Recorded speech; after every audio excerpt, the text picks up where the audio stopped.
Mình đang rất tắc. Không đi vệ sinh đâu ấy. Bên này. Bên nào? Bên vật vàng như kìa.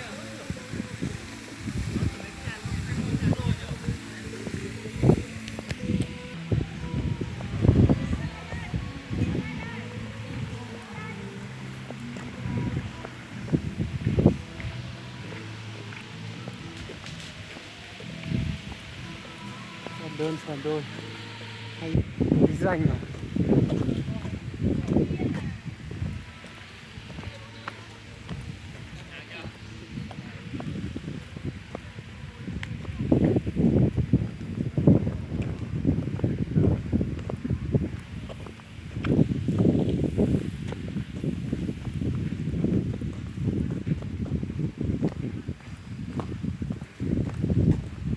Cô dịch vụ.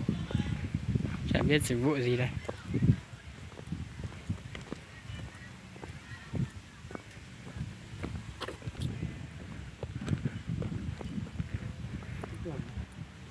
Đi lên trước đi để tôi quay không? Tôi quay phim.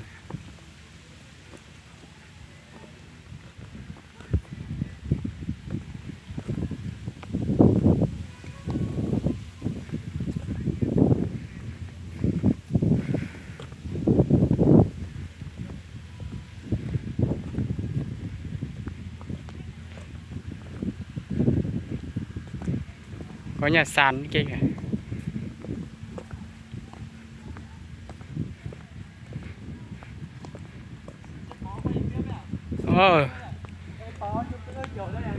Ok.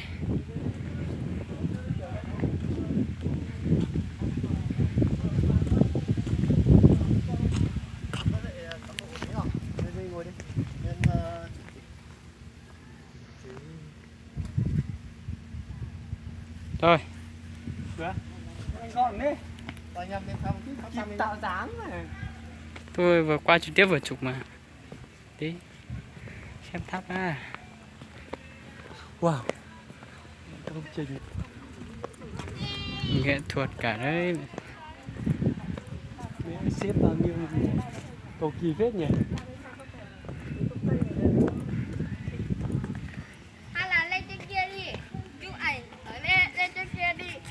Mát rồi. Lên trên kia đi.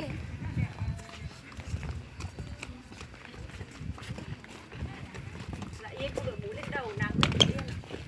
Trời ơi.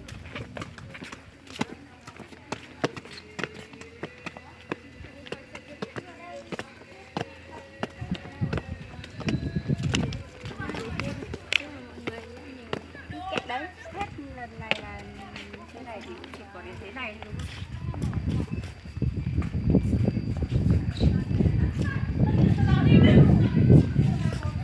Ôi trời ơi, có vàng trong này không?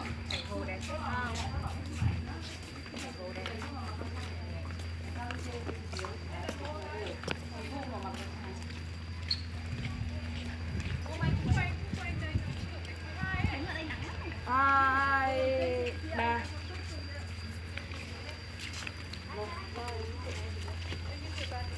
Bạn bánh uống rượu rồi anh ơi.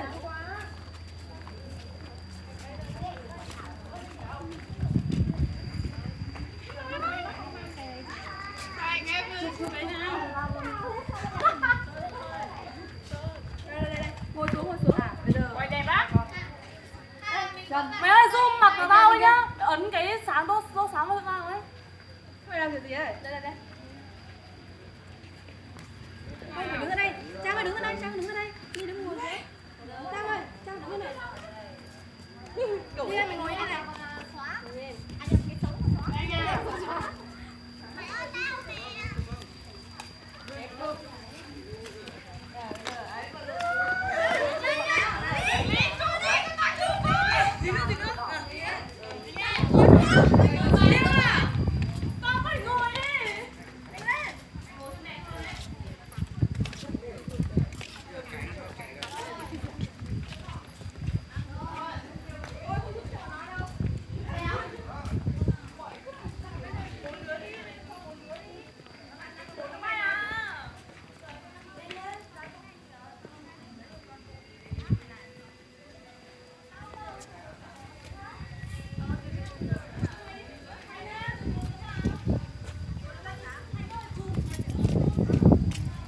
Lửa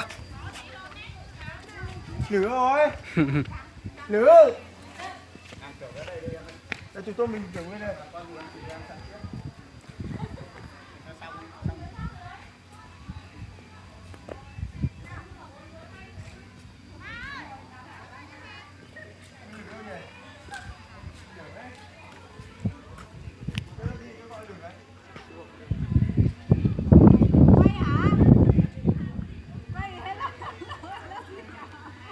Hello đi.